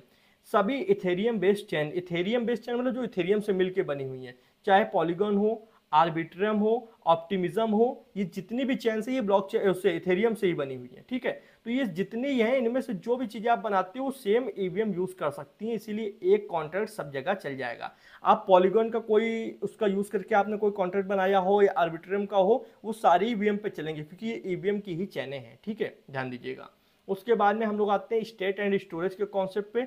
तो ब्लॉकचेन का करंट स्नैपशॉट, एक स्नैपशॉट क्या होता है? बहुत सारी इंफॉर्मेशन है तो उसका आपने जैसे स्क्रीनशॉट ले लिया वैसे ही स्नैपशॉट आप बोल सकते हो कि ब्लॉकचेन का करंट स्नैपशॉट किस एड्रेस के पास कितने टोकन्स हैं, कॉन्ट्रैक्ट के वेरिएबल्स की क्या वैल्यू है, ये सारी ही उसमें होती हैं कि किसके पास कितने टोकन्स अभी हैं, कहाँ पे जाएंगे या कहाँ पे गए हैं, सारी इंफॉर्मेशन होती है, वो यहाँ पे स्टेट्स कहलाती हैं। और स्टोरेज, आप कोई भी चीज़ है, कोई भी इंफॉर्मेशन रखोगे किसी स्टोरेज पे रखोगे तो परमानेंट मेमोरी भी यूज होती है जिसमें ये स्टेट रिकॉर्ड होते हैं, ब्लॉकचेन लेजर में लिखा हुआ होता है। अब यूज किया स्मार्ट कॉन्ट्रैक्ट के डेटा को सेव और ट्रैक करने के लिए, स्मार्ट कॉन्ट्रैक्ट के डेटा को सेव और ट्रैक करने के लिए इनका यूज किया जाता है, ठीक है। अब आते हैं नेक्स्ट स्लाइड पे। नेक्स्ट स्लाइड है ओप कोड्स। ओप कोड्स क्या होते हैं? ईवीएम के छोटे छोटे इंस्ट्रक्शंस जैसे सीपीयू के कमांड, ऐड, म्यूल, स्टोर, ये क्या कहलाते हैं? ओप कोड्स कहलाते हैं। देखो ईवीएम को चलाने के लिए एक लैंग्वेज यूज होती है सॉलिडिटी, आपने उसमें कुछ कोड किया, जब वो कंपाइल होती है, एक तरीके से समझो कंपाइल होती है तो उसमें ऑप कोड्स बनते हैं। जो कि इंस्ट्रक्शंस देते हैं ईवीएम को कि ये चीज़ें करनी है, उन्हें ही ऑप कोड्स कहते हैं। स्मार्ट कॉन्ट्रैक्ट के लिए सॉलिडिटी कोड को ये लो लेवल ऑफ कोड में कन्वर्ट करते हैं। मतलब आपने कुछ यहाँ पे सॉलिडिटी का कोड लिखा, कुछ मतलब कमांड लिखी, और वो कन्वर्ट होके जाती है ऑप कोड्स में बनती है, और ये इंस्ट्रक्शंस कौन रन करता है? ईवीएम। ठीक है, ईवीएम एग्जीक्यूट करता है। ओके, अब आते हैं अकाउंट वर्सेस कॉन्ट्रैक्ट के डिफरेंस पे। तो दो तरीके की चीजें होती हैं, एक होता है एक्सटर्नली ओन्ड अकाउंट जिसको EOA बोलते हैं, एक होता है कॉन्ट्रैक्ट अकाउंट। दो चीजें हैं। अब एक्सटर्नली ओन्ड अकाउंट क्या करता है? ये नॉर्मल यूजर का अकाउंट होता है जिसमें एड्रेसेस होते हैं, प्राइवेट कीज होती हैं। ठीक है, जैसे एग्जांपल के लिए मेटामास्क वॉलेट, अभी हम लोग समझेंगे क्या होता है। एक होता है कॉन्ट्रैक्ट अकाउंट। कॉन्ट्रैक्ट अकाउंट क्या होता है? एड्रेस जिसके साथ एक स्मार्ट कॉन्ट्रैक्ट कोड लिंक्ड होता है, एक ऐसा एड्रेस जिसमें आप स्मार्ट कॉन्ट्रैक्ट बना रहे होते हो। इसके पास अपनी प्राइवेट की भी, इसके पास अपनी प्राइवेट की नहीं होती है। ये कोड के रूल्स को फॉलो करता है, जो कोड में आप रूल्स लिखोगे वो स्टैंडर्ड को ये फॉलो करता है। एग्जांपल समझो, यूज केस से आपको पता चलेगा। पहला वाला होता है EOA, एक्सटर्नली ओन्ड अकाउंट। इसमें क्या होता है? ट्रांजेक्शन्स को इनिशिएट किया जाता है। ठीक है, और दूसरा जो कॉन्ट्रैक्ट अकाउंट होता है, ये लॉजिक को एग्जीक्यूट करता है जो कि आप स्मार्ट कॉन्ट्रैक्ट में लिखते हो। आई होप आपको समझ में आया होगा। अब उसके बाद आते हैं सॉलिडिटी लैंग्वेज के बारे में। भैया सारा काम स्मार्ट कॉन्ट्रैक्ट बार बार आ रहा है, ईवीएम आ रहा है। तो ईवीएम एक मशीन है, एक VS कोड समझ लो, एक ब्राउजर समझ लो जहाँ कोड रन हो रहा है, कंपाइलर समझ लो। सॉलिडिटी एक भाषा है, एक कोडिंग लैंग्वेज है। जैसे जावास्क्रिप्ट है वैसे ही होती है, मिलती जुलती भी है जावास्क्रिप्ट से काफ़ी ज़्यादा। तो ये सीखनी होती है अगर आप ब्लॉकचेन में काम करना चाहते हो तो। इसके अंदर बहुत सारे टाइप्स होते हैं, फंक्शंस होते हैं, मॉडिफायर्स होते हैं, इवेंट्स होते हैं, मैपिंग होती है, स्ट्रक्ट होता है, एरर्स होता है, इनहेरिटेंस का कॉन्सेप्ट होता है। इनको क्यों पढ़ना है? स्मार्ट कॉन्ट्रैक्ट की प्राइमरी लैंग्वेज ही यही होती है। तो स्मार्ट कॉन्ट्रैक्ट बनाना है तो सॉलिडिटी सीखना होगा। ERC के स्टैंडर्ड यहीं लिखे, इसी में लिखे जाते हैं, ध्यान दीजिए। ठीक है, तो अगर ब्लॉकचेन पे वर्क करना है तो सॉलिडिटी पढ़नी ही पड़ती है। तो आपने स्टेप 1 समझ लिया, स्टेप 2 समझ लिया पूरा, स्टेप 3 में क्या क्या था वो समझ लिया। अब स्टेप 4 पे आए तो इसमें ये जो जो चीज़ें हैं इनको समझ लो कि सॉलिडिटी के अंदर ये फंक्शन मॉडिफायर्स क्या होते हैं। वैसे तो समझने की जरूरत नहीं, जैसे आप जावास्क्रिप्ट पढ़ते हो तो उसमें एक वेरिएबल का कॉन्सेप्ट है, इफ एल्स का कॉन्सेप्ट है, स्विच का कॉन्सेप्ट है, लूप का कॉन्सेप्ट है, एरे का कॉन्सेप्ट है, स्ट्रिंग का कॉन्सेप्ट है, और प्रोमिसेस का कॉन्सेप्ट है, एसिंग का वेट है, ये सारे ही आप पढ़ते हो। वैसे ही किसी भी लैंग्वेज के अंदर ये सारे भी कॉन्सेप्ट है, जैसे फंक्शंस, इवेंट्स, मैपिंग, और काफ़ी सारी चीज़ें तो मैच भी एक दूसरे से करती हैं। जैसे टाइप्स किसके अंदर? सॉलिडिटी के अंदर होते हैं। ये क्या करता है? वेरिएबल के टाइप्स होते हैं जो कि जावास्क्रिप्ट में भी होते हैं। जैसे यू इंट हो गया, बूल हो गया, स्ट्रिंग हो गया, एड्रेसेस हो गया, ये वेरिएबल्स के टाइप हैं, डेटा टाइप है। ठीक है, हम लोग डेटा टाइप को हर लगभग सभी लैंग्वेज में ही पढ़ते हैं। स्मार्ट कॉन्ट्रैक्ट में डेटा डिफाइन करने के लिए इनका यूज़ किया जाता है, समझ में आया होगा। फिर उसके बाद आता है फंक्शंस। फंक्शंस तो यार सभी लैंग्वेज में होते हैं, आपको पता है, वैसे ही इसमें भी होते हैं। कोड ब्लॉक जो स्पेसिफिक काम करने के लिए होते हैं, कॉन्ट्रैक्ट के रूल्स इसी में लिखे जाते हैं, लिखने के लिए होते हैं। फंक्शंस आपको पता है, मॉडिफायर्स, एक्स्ट्रा कंडीशंस लगाने के लिए फंक्शंस पर, जैसे फिल्टर, कोई फंक्शंस है तो उस पर कुछ फिल्टर्स जैसे लगाने, जैसे कुछ कंडीशंस लगानी है तो उसके लिए मॉडिफायर्स यूज किया जाता है, आप नीचे पढ़ सकते हो। ओके, अब यहाँ पे हम लोग आते हैं इवेंट्स पे। जैसे ब्लॉक जावास्क्रिप्ट में इवेंट्स होते हैं कि कोई पर्टिकुलर काम होगा, कोई एक्शन होगा तो एक इवेंट ट्रिगर होगा। वही इसमें भी है कि ब्लॉकचेन में इवेंट क्या करता है, जैसे फ्रंट एंड कम्युनिकेशन चैनल होता है। जैसे जब कोई कॉन्ट्रैक्ट में कुछ भी होता है तो एक इवेंट इमिट होता है, मतलब ट्रिगर होता है, हम लोग ट्रिगर बोलते हैं, इसमें इमिट बोलते हैं। इमिट होता है जो फ्रंट एंड ऐप को सिग्नल भेजता है कि ये चीज़ें स्मार्ट कॉन्ट्रैक्ट में हुई हैं। तो इवेंट्स वही चीज़ें हैं। उसके बाद में हम लोग का आता है मैपिंग, की वैल्यू स्टोरेज, डिक्शनरी और हैश टेबल, ये चीज़ें मैपिंग कहलाती हैं। अब जब पढ़ोगे तभी जानोगे। एग्जाम्पल, जैसे आपने ये कोड लिखा पर्टिकुलर, तो किस यूज़र के पास कितने कॉइन है ये आपको पता चलेगा, एक एप्लीकेशन के अंदर ऐसे लिखा जाता है। तो मैपिंग एक कॉन्सेप्ट होगा सॉलिडिटी में। मुझे सॉलिडिटी तो नहीं मालूम है, तो मैं सॉलिडिटी यहाँ क्यों समझाऊँ, और ये तो रोड मैप भी है तो सॉलिडिटी क्यों ही समझना है। और कोई कमेंट नहीं करेगा कि सॉलिडिटी पढ़ाओ। मैं वेब 2 का ही डेवलपर हूँ, मैं स्टैक डेवलपर हूँ, प्रोजेक्ट्स बनवाऊंगा वहाँ पे, वही ठीक है। मुझे ब्लॉकचेन में अभी नहीं जाना है, मेरा कोई काम भी नहीं है। एआई की फील्ड में एक्सप्लोर कर रहा हूँ, एआई पढ़ाऊंगा आगे चल के, वो बात अलग की है। स्ट्रक्ट्स, कस्टम डेटा स्ट्रक्चर्स बनाने के लिए होता है। स्ट्रक्ट का कॉन्सेप्ट, आई थिंक स्ट्रक्चर का कॉन्सेप्ट सी लैंग्वेज में भी देखने को मिलता है। रिलेटेड इन्फॉर्मेशन को एक जगह स्टोर करना पड़ता है, इसका एग्जाम्पल है। ठीक है, उसके बाद अब हम लोग आते हैं यहाँ पे एरर्स पे। एरर तो यार सभी को पता है, जब कुछ गलत हो तो कॉन्ट्रैक्ट एग्जीक्यूशन को रिवर्ट कर दो। रिवर्ट करने का सिस्टम ही एरर कहलाता है। एग्जांपल, कोई भी एरर अगर हुई, इस तरीके से आपने कंडीशन बनाई तो तुरंत उसको रिवर्ट कर दो। ठीक है, अब आते हैं नेक्स्ट स्लाइड पे। इनहेरिटेंस का कॉन्सेप्ट तो जावास्क्रिप्ट में भी होता है। आप जब ओप्स पढ़ते हो तो एक कॉन्ट्रैक्ट दूसरे कॉन्ट्रैक्ट के कोड को जब यूज कर ले, इनहेरिट कर ले मतलब दूसरी चीज को यूज कर ले, दोबारा से यूज कर ले।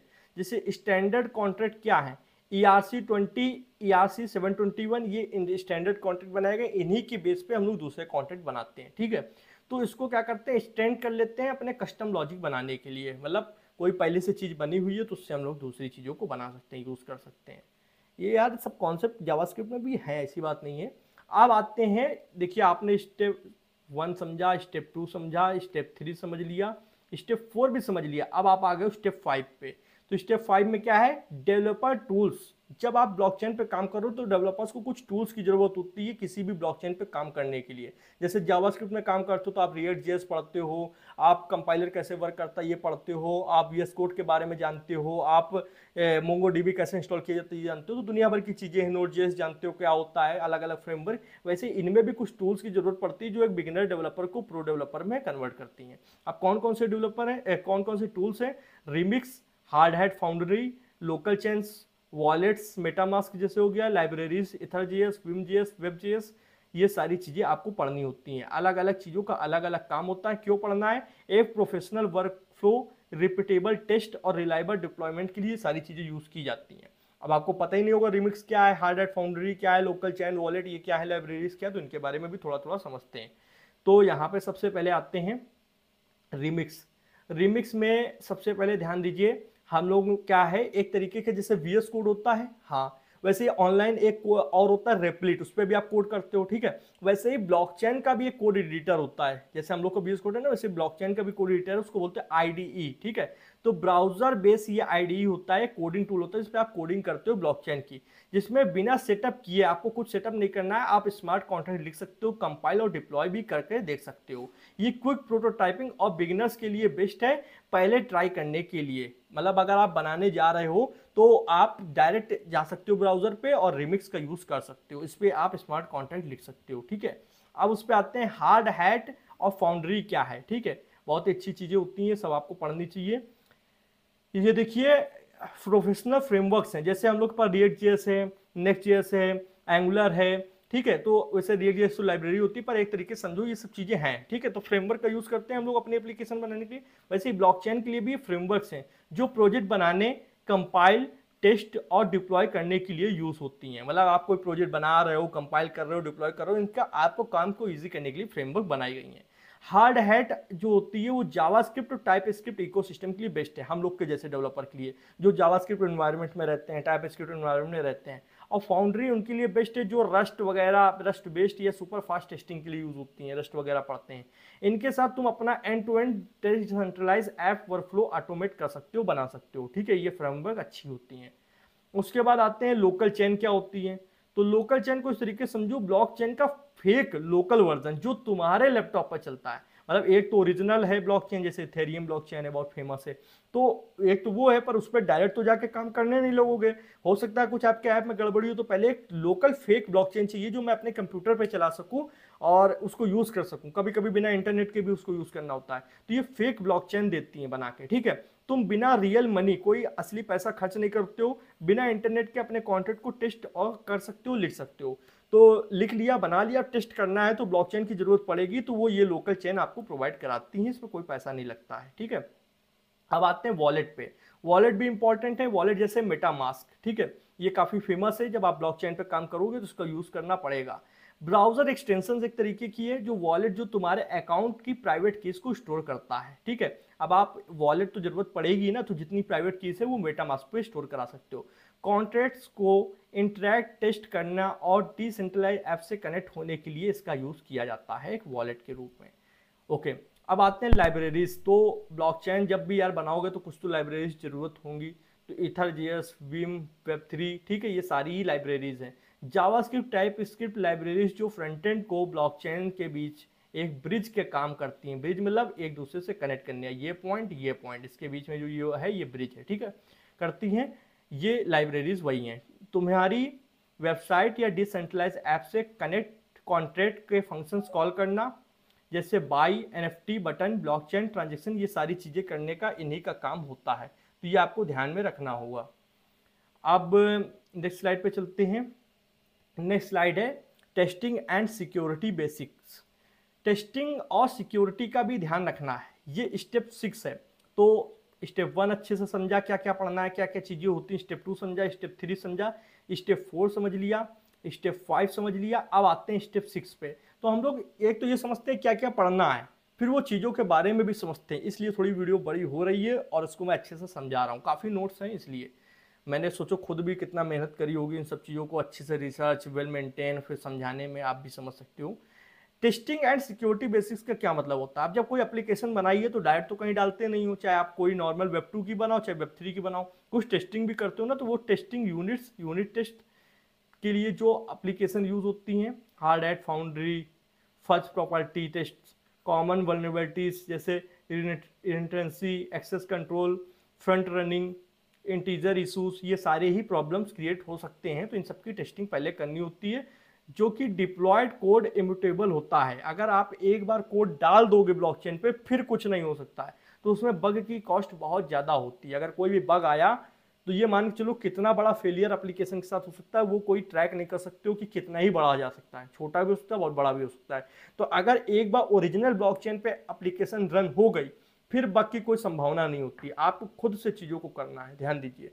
तो ये पहले से ही टेस्टिंग की जरूरत पड़ती है। अब आते हैं इनको समझते हैं एक एक करके कि ये चीज़ें हैं क्या, कौन कौन सी वल्नरेबिलिटीज से क्या क्या इशू होते हैं। यूनिट टेस्ट का मतलब क्या होता है? छोटे छोटे टेस्ट जो चेक करते हैं कि कॉन्ट्रैक्ट के हर फंक्शन सही से चल रहे हैं या नहीं। आपने कॉन्ट्रैक्ट में जो जो फंक्शन लिखे हैं वो सही से वर्क कर रहे हैं, अपने हिसाब से कर रहे हैं, जो रूल स्टैंडर्ड बनाए उन्हीं के अकॉर्डिंग चल रहे हैं, ऐसा तो नहीं कुछ गड़बड़ कर रहे हैं, तो वो यूनिट टेस्ट होते हैं। अर्ली स्टेज में बग्स पकड़ने जैसे ट्रांसफर फंक्शन बैलेंस गलत ना कर दे, ठीक है, ये सब चीज़ें आपको चेक करना होगा, तभी आप डिप्लॉय करोगे। तो यूनिट टेस्टिंग इनमें काम आती है। फिर आता है fuzz property test. Random inputs के साथ आप ऑटोमेटिक टेस्टिंग करते हो, रैंडम इनपुट्स के साथ, जैसे स्ट्रेंज केस या एज केस पकड़ने के लिए बहुत बड़ा नंबर या दो या जीरो वैल्यू दो, तो कुछ क्या संभावनाएं हो सकती हैं, क्या एरर आ सकता है, ये पकड़ने के लिए इस तरीके के टेस्ट किए जाते हैं। ओके, उसके बाद आते हैं common vulnerabilities test. Common vulnerabilities test मतलब कोई ऐसी गड़बड़ी तो नहीं है एप्लीकेशन के अंदर, जैसे होता है रिंट्रेंसी। रिंट्रेंसी क्या होता है? जब एक कॉन्ट्रैक्ट दूसरे को कॉल करे और दूसरा कॉन्ट्रैक्ट वापस पहले वाले को बीच में ही कॉल कर दे, मतलब कंप्लीट होने से पहले, तब ऐसा प्रॉब्लम आ सकता है। एग्जांपल DAO डाउ, बार बार विड्रॉ करना, ये एक तरीके का हैक है या एक तरीके का बग है, आप बोल सकते हो। फिर आता है एक्सेस कंट्रोल। एक्सेस कंट्रोल में क्या होता है? गलत अकाउंट को सेंसिटिव फंक्शंस एक्सेस करने देना। मतलब ये मान के चलो कि कोई गलत अकाउंट है और वो आपके अकाउंट की इंफॉर्मेशन किसी तरीके एक्सेस कर पा रहा है, फंक्शन में कोई लूप होगा, लूप होल होगा, इस वजह से सिर्फ ओनर ही मिंट कर सकते हैं, पर कोडिंग गलत हो गई तो कोई भी कर लेगा, कोडिंग का ही ध्यान रखना होता है बेसिकली।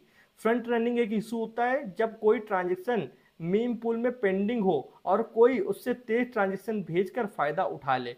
मतलब एक पेंडिंग, एक गई, अभी वो अप्रूव नहीं हुई, पेंडिंग पड़ी है, उससे पहले कोई दूसरी आ गई तो वो वाली अप्रूव हो गई, इस तरीके का कोई गड़बड़ी ना हो जाए, ठीक है। एग्जांपल DEX ट्रेड को प्राइस का कैप्चर करना, ठीक है, ओके, डिसेंट्रलाइज एक्सचेंज के प्राइस को कैप्चर कर लेना। इंटीजर इशू भी होता है, इसमें क्या होता है? ओवरफ्लो या अंडरफ्लो का काम हो जाएगा जब नंबर लिमिट क्रॉस कर जाए, मतलब आपने कोई इंटीजर दी उसकी लिमिट ही क्रॉस हो जाए, जैसे आपने यूनिट 80 से 255 में हो और अगर 255 प्लस 1 किया जाए तो 0 हो गया, इस तरीके की प्रॉब्लम ना क्रिएट हो, इंटीजर ओवरफ्लो ना कर जाए, तो डेटा टाइप्स पे ध्यान देना होता है।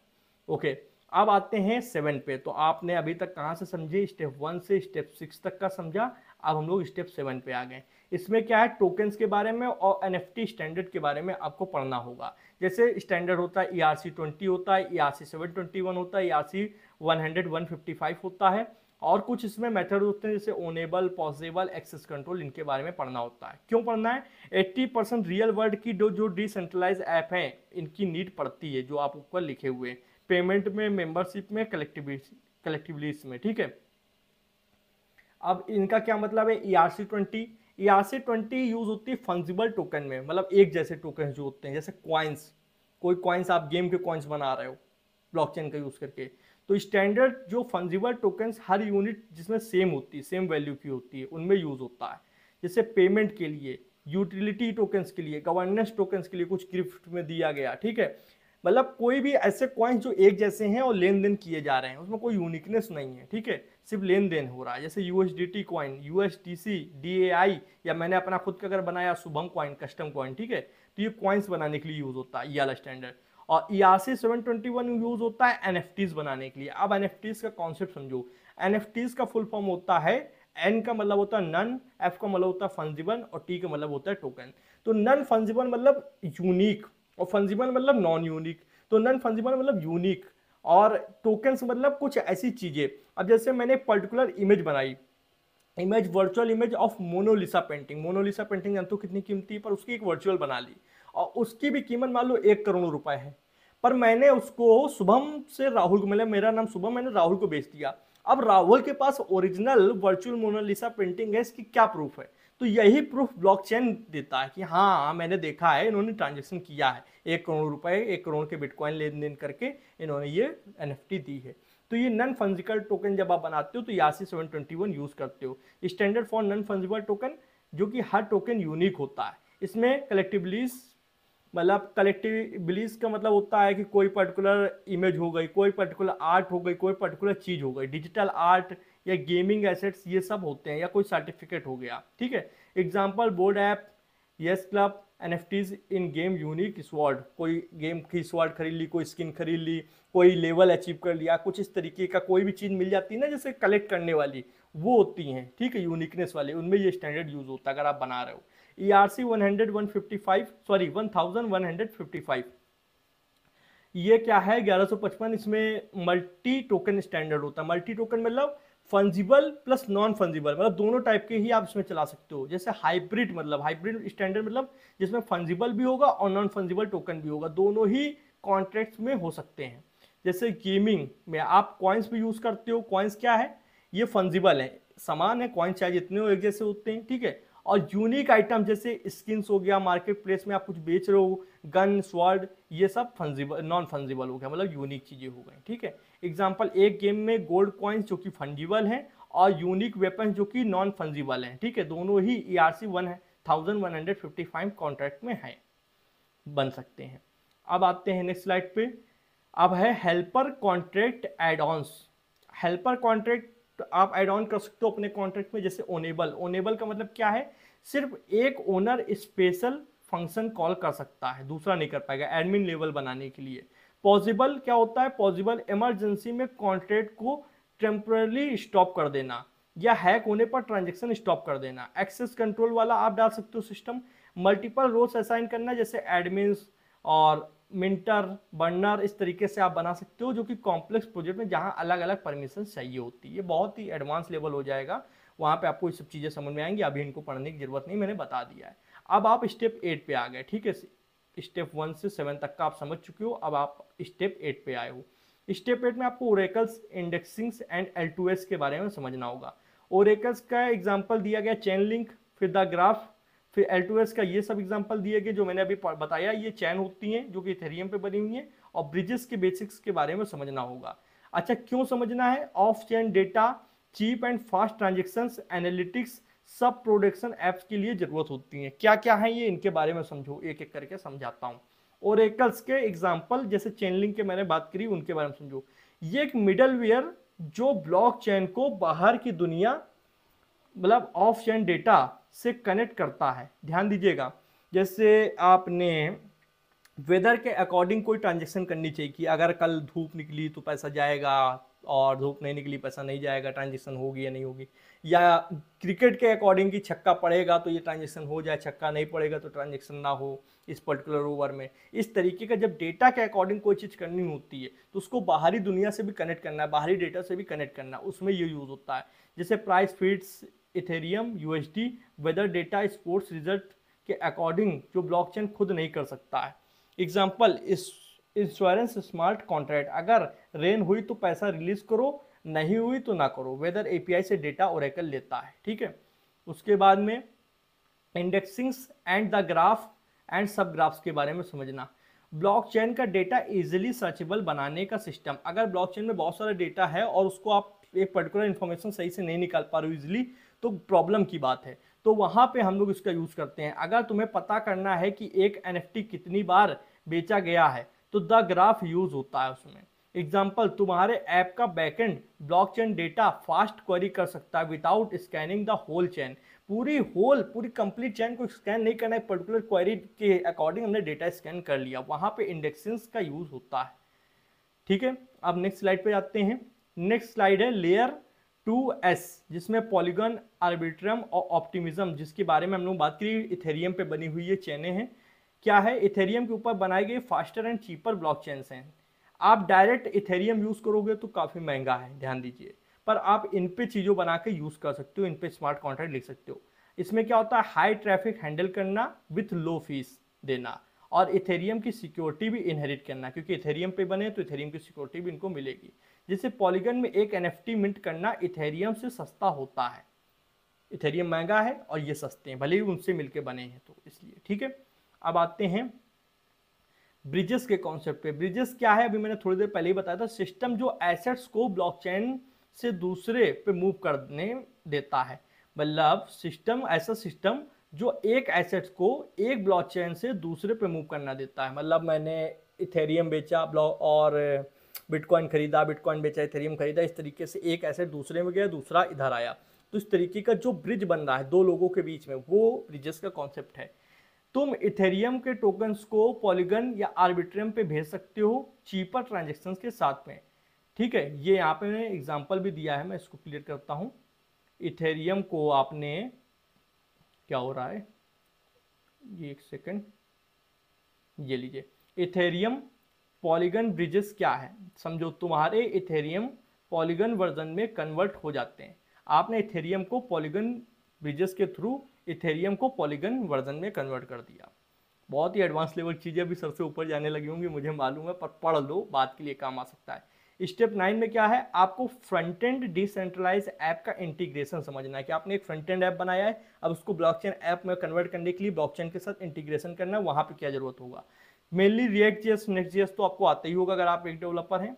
वॉलेट कनेक्ट करना, वॉलेट कनेक्ट करना जैसे वेजिमियाई, रेनबो किट और transaction flow, sign, send, confirm, UI for balance events, ये सब चीज़ें सीखनी होंगी, जिसमें यूज़र इंटरेक्शन वही होता है, यूज़र इंटरेक्शन वही होता है, यूएक्स बिना डिसेंट्रलाइज ऐप अडॉप्ट नहीं होता है। ठीक है, मतलब यूज़र का कुल मिला के एक्सपीरियंस अच्छा करना होगा इस वाले फेज के अंदर। समझते हैं एक एक चीज़ें। रिएक्ट जेएस और नेक्स्ट जेएस जो लाइब्रेरी और फ्रंट एंड की फ्रेमवर्क है, ध्यान दीजिएगा, लाइब्रेरी और फ्रंट एंड की फ्रेमवर्क है, तुम्हारी डिसेंट्रलाइज ऐप को यूआई वेबसाइट ऐप बनाने के लिए मदद करती है। मतलब अगर आपने डिसेंट्रलाइज ऐप बनाना है तो उसका फ्रंट एंड तो होना चाहिए जहाँ यूज़र यूज़ कर पाए, तो उसमें इनका यूज़ होता है। जैसे एक NFT की अगर मार्केट प्लेस आप बना रहे हो तो होम पेज के लिए buy sell button, wallet connect करना, मॉडल बनाना, ये सब आपको एक इंटरफेस तो देना पड़ेगा, उसके अंदर ये चीज़ें यूज़ होती हैं। रिएक्ट जेएस, नेक्स्ट जेएस, ये Web2 का कॉन्सेप्ट है जो हम लोग को आता है, वॉलेट कनेक्ट करना। ठीक है, अब इसमें वॉलेट अलग अलग तरीके के हैं, जैसे रेनबो किट हो गया, वेजिमाई हो गया। इसमें क्या होता है, लाइब्रेरीज जो MetaMask, Coinbase wallet, wallet connect, ETC को तुम्हारे ऐप से कनेक्ट करती हैं। ऐसी लाइब्रेरीज जो अलग अलग वॉलेट को तुम्हारी ऐप से कनेक्ट करने में हेल्प करती हैं। यूज़र अपने क्रिप्टो वॉलेट को ऐप से लिंक कर सकता है और इंटरेक्ट कर सकता है, लेन देन कर सकता है अपने वॉलेट से आपके ऐप को यूज़ करते हुए। ठीक है, जैसे UPI से बैंक कनेक्ट करते हो तो बैंक से पैसा निकल जाता है, वैसे ही यहाँ पे बात हो रही है। अब ट्रांजेक्शन्स का फ्लो समझो, साइन, फिर सेंड और फिर कंफर्म, तीन चीज़ें होती हैं। साइन समझो पहले, यूज़र वॉलेट में ट्रांजेक्शन अप्रूव करता है कि ट्रांजेक्शन हो गई, प्राइवेट की से साइन होती है। ठीक है, सेंड होती है, ट्रांजेक्शन ब्लॉकचेन नेटवर्क पे ब्रॉडकास्ट हो जाती है कि ये ट्रांजेक्शन हुई है, ब्लॉकचेन पे दिख जाती है। अब कंफर्म करने के लिए जो माइनस वैलिडेटर्स बैठे हुए हैं वो ब्लॉक में ऐड करते हैं, और अगर वो ऐड हो गई, कंफर्म हो गई, तो उसका रिजल्ट UI में दिखाया जाता है। यूज क्या है, हर decentralize app interaction by NFTs, swap tokens, मतलब कोई भी डिसेंट्रलाइज ऐप है उसमें कुछ इंटरेक्शन होती है, जैसे NFTs खरीदना, टोकन्स को स्वैप करना, स्टेक कॉइन्स लेना, इसी फ्लो को फॉलो करता है। मतलब ये पहले साइन, फिर सेंड, फिर कंफर्म, ये फ्लो फॉलो किया जाता है। अब आते हैं UI for balances and events के बारे में। अब एक ऐसा UI बनाओ जो तुरंत का तुरंत रियल टाइम में चीज़ों को अपडेट करे अगर कोई भी बैलेंस घटा है या बढ़ा है। जैसे फ्रंट एंड में यूज़र बैलेंसेस, ट्रांजेक्शन हिस्ट्री और कॉन्ट्रैक्ट इवेंट्स दिखाना। ऐसे इवेंट्स बनाओ कि तुरंत के तुरंत जो लेनी देनी हुई है वो अपडेट हो जाए वॉलेट में और दिखे वहाँ पे। इससे क्या होता है, ट्रांसपेरेंसी और गुड यूजर एक्सपीरियंस बना रहता है। यूजर को हमेशा रियल टाइम में डेटा दिखना चाहिए। जैसे एग्जांपल के तौर पे your balance 2.5 Ethereum live update हुआ कि आपने इतने लेनी देनी की, तो ये अब आपका बैलेंस बचा हुआ है। ओके, अब यहाँ पे डिप्लॉयमेंट एंड ऑपरेशंस के बारे में समझते हैं। ओप्स के मतलब उसको क्या कहते हैं, डिप्लॉयमेंट एंड ऑपरेशंस के बारे में समझते हैं। ठीक है, इसमें क्या होता है, टेस्ट नेट्स का यूज किया जाता है। टेस्ट नेट मैंने पिछले अभी बता ही चुका हूं कि किस लिए यूज होता है, फेक करेंसी देता है आपको चलाने के लिए। और ब्लॉक एक्सप्लोर जैसे ether scan, contract verification, env secrets और आरपीसी प्रोवाइडर्स के लिए चीजें आपको पढ़नी पड़ेंगी। मतलब टेस्ट नेट तो आपको पता हो गया, पर block explorer, contract verification, ENP secrets और आरपीसी प्रोवाइडर ये भी पढ़ने पड़ेंगे। ये क्या है अभी हम लोग बात कर रहे होंगे। रियल यूजर तक ऐप तभी जाएगी जब मॉनिटरिंग एंड वेरिफिकेशन ट्रस्ट दिलाता है। तो ये आपका आखिरी स्टेप है, स्टेप नंबर 10। तो इसको और समझ लेते हैं फिर आगे बढ़ते हैं। इसमें क्या होता है, सबसे पहले टेस्टनेट एंड डिप्लॉयमेंट मैंने बार बार बताया, फिर समझो। ब्लॉकचेन की प्रैक्टिस नेटवर्क जहां तुम रियल इथेरियम की बजाय फेक इथेरियम को यूज करते हो और डिप्लॉयमेंट और टेस्ट करके देख सकते हो। ये एक सेफ इन्वायरमेंट होता है, अगर बग कोई होगा तो वहीं फिक्स कर सकते हो बिफोर मेन नेट। अगर मेन नेट पे चले गए, मतलब मेन आप ब्लॉकचेन पे चले गए तो प्रॉब्लम होगी। जैसे क्रिकेट मैच से पहले आप नेट प्रैक्टिस नेट पे करते हो, ठीक है, वैसे ही ब्लॉक एक्सप्लोरर क्या होता है उसको समझो। पब्लिक वेबसाइट जो ब्लॉकचेन पर सभी ट्रांजेक्शन्स और कॉन्ट्रैक्ट दिखाती हैं। ऐसी कुछ वेबसाइट्स हैं जहां पर आप पता कर सकते हो कि क्या क्या ट्रांजेक्शन्स हुई हैं ब्लॉकचेन पे। यूजर्स और डेवलपर्स वेरीफाई कर सकते हैं कि कॉन्ट्रैक्ट सच में डिप्लॉय हुआ है और उसका कोड क्या है। आप जाके देख सकते हो कि सही में आपका कॉन्ट्रैक्ट डिप्लॉय हुआ है या नहीं हुआ है। एनालॉजी जैसे कोरियर को ट्रैकिंग करना, आप कोरियर को ट्रैक करने के लिए एक आपको कोड मिलता है, उसके जरिए आप ट्रैक कर सकते हो। वैसे ही ब्लॉकचेन की ट्रांजेक्शन्स को भी ट्रैक कर सकते हो कि सही में आपका स्मार्ट कॉन्ट्रैक्ट डिप्लॉय हुआ है या नहीं। कॉन्ट्रैक्ट वेरिफिकेशन होता है, ये ट्रस्ट के लिए होता है कि अगर आपने अपना स्मार्ट कॉन्ट्रैक्ट को सोर्स कोड एक्सप्लोरर पर अपलोड करके वेरीफाई किया तो यूजर को ट्रस्ट मिलेगा, विश्वास होगा जो कोड तुमने लिखा वही ब्लॉकचेन पर चल रहा है। ऐसा तो नहीं कोई स्कैम उनके साथ हुआ है। तो लॉजिक जो आपने लिखा वही है या नहीं, इसके लिए ट्रस्ट के लिए ये किया जाता है कॉन्ट्रैक्ट वेरिफिकेशन। आप चैट जीपीटी से पढ़ सकते हो कि कॉन्ट्रैक्ट वेरिफिकेशन कैसे किया जाता है। जैसे रेस्टोरेंट अपना किचन ट्रांसपेरेंट ग्लास वाले दीवार में रखते हैं, जिससे ट्रस्ट बिल्ड होता है कि अंदर क्या बन रहा है और कैसे बन रहा है, ठीक है, कितनी साफ तरीके से चीज़ें यूज हो रही हैं। अब ईएनवी सीक्रेट तो बहुत है, अगर आप डेवलपर नॉर्मल वेब 2 भी हो गए इसमें यूज़ करते हो तो ईएनवी एक फाइल होती है जिनमें वो सीक्रेट्स रखते हो जो आपको डिप्लॉय नहीं करना है। मतलब कोड आप जब जैसे गिटहब पे डालते हो तो वो सीक्रेट्स नहीं डाल दोगे, जैसे अपनी पर्सनल एपीआई की नहीं डालते हो, अपना कोई सीक्रेट उसमें जो बनाते हो वो नहीं डालते हो, अपना जैसे डेटाबेस कनेक्ट करने के लिए करते हो वो नहीं डालते हो। तो कुछ चीज़ें ऐसी होती है जिनको आप ईएनवी फाइल में रखते हो और ये कोड जाता नहीं है। जब आप उनको वहाँ पे डिप्लॉय करते हो तो वो आ नहीं जाता, वहाँ अलग से आप उनको फीड कर देते हो। अगर आप गिटहब पे किसी का भी कोड देखो तो वहाँ पे ईएनवी फाइल नहीं दिखेगी, ईएनवी फाइल नहीं डाली जाती है। तो कुल मिला के ये प्राइवेट इन्फॉर्मेशन होती है, जैसे एपीआई कीज, वॉलेट की प्राइवेट कीज, आरपीसी रूल्स, जो तुम पब्लिक कोड में कभी भी एक्सपोज नहीं करते हो ताकि कोई हैकर तुम्हारे फंड्स को प्रोजेक्ट कंट्रोल ना ले ले, ठीक है। इसलिए इन्फॉर्मेशन को ईएनवी फाइल में रखा जाता है। इसका क्या मतलब है, जैसे घर का लॉकर या पासवर्ड तुम डायरी में ओपनली नहीं लिखते हो, कोई भी अगर घर की चीज़ है सीक्रेट तो आप ऐसे नहीं लिखोगे। आरपीसी प्रोवाइडर्स एंड इन्फ्यूरा, एल्केमी और क्विक नोड, ये तीन होते हैं, ये आरपीसी प्रोवाइडर्स हैं। इनका क्या मतलब है, सर्विस जो तुम्हारे ऐप को ब्लॉकचेन से कनेक्ट करते हैं रीड राइट डेटा का यूज करने के लिए। इनका यूज क्या है, रिलायबल और फास्ट ब्लॉकचेन को एक्सेस दिलाने के लिए without running your own node. आपको अपना नोड बनाने की जरूरत नहीं है, आप डायरेक्ट ब्लॉकचेन से इनका कनेक्शन ले सकते हो इनका यूज करके, आरपीसी का यूज करके।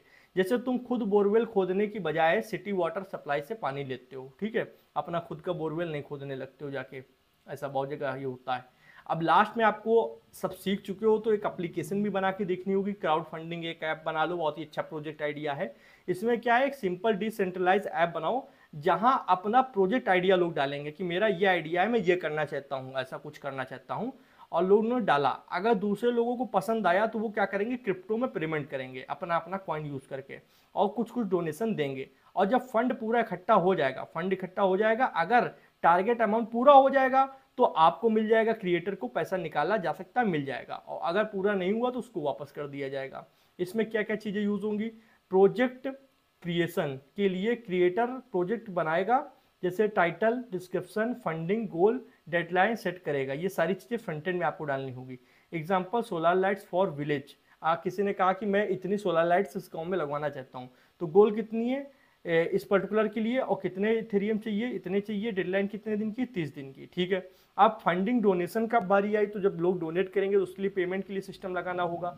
तो उसमें क्या होगा, वॉलेट्स के थ्रू इथेरियम सेंड किया जाएगा, ट्रांजेक्शन और ब्लॉकचेन पर रिकॉर्ड होगा, जिससे सब ट्रांसपेरेंसी बनी रहेगी, कोई भी देख सकता है कि हाँ ये ट्रांजेक्शन हुई है, ठीक है। फिर गोल रीच हुआ कि नहीं हुआ, इस पर भी ध्यान दिया जाएगा।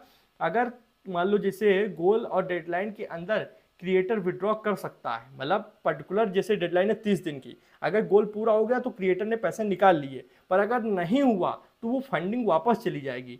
तो गोल अगर रीच नहीं हुआ, अगर डेडलाइन तक फंडिंग नहीं पहुंच, मतलब डेडलाइन तक पूरी फंडिंग कंप्लीट नहीं हुई, तो क्या होगा कि बैकर्स अपने पैसे रिफंड कर सकते हैं, ठीक है। तो वो पैसे वापस से जो लोग ने किए थे, ट्रांजेक्शन किए थे, उनके पास चले जाएंगे, ठीक है। इस तरीके से इसमें काम आएगा।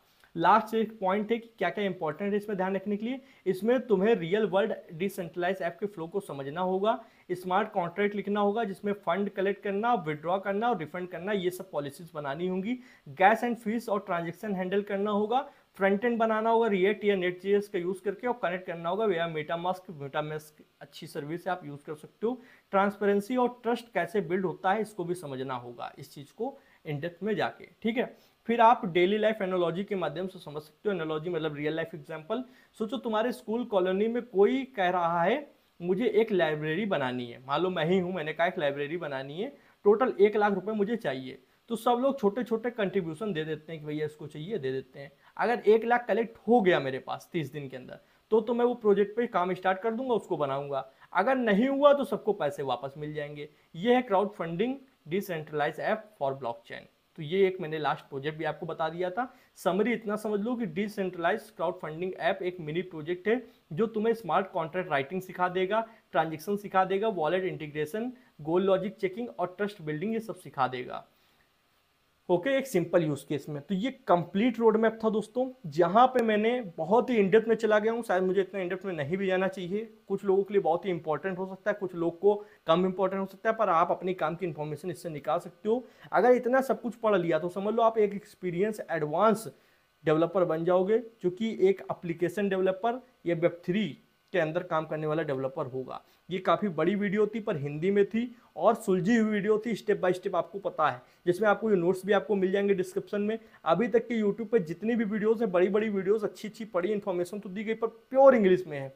कुछ चीज़ें समझ में आ रही हैं, कुछ नहीं आ रही हैं, पर यहाँ पे हिंदी में विथ एग्जाम्पल हर चीज़ का मैंने ध्यान, अगर आपने दिया हो, मैंने पहले लिखा क्यों क्यों सीखना है, ठीक है। अगर आप थोड़ा सा ही पीछे जाएंगे तो मैंने क्यों यहाँ पे लिखा हुआ है और कैसे सीख सकते हैं, ये दोनों चीज़ों के बारे में बात की गई है। और वो चीज़ें क्या क्या होती हैं वो भी मैंने बताया है कि क्या क्या चीज़ें सीखनी है, क्यों सीखनी है, और क्या क्या, मतलब जैसे कोई मैंने एक वर्ड बोला कि डी ऐप, तो डी ऐप है क्या, मैंने बोला NFT, तो NFT है क्या, मैंने ये सब चीज़ें समझाई हैं विथ रियल लाइफ एग्जाम्पल। अब आप मेरी मेहनत को सराह सकते हो या फिर आप नहीं भी सराह सकते हो, आपके हाथ में। पसंद आया तो एक लाइक कर दो, कमेंट में आप फीडबैक जेन्युइन दो कि सही में आपको लग रहा है कि ये चीज़ काम की है या नहीं है।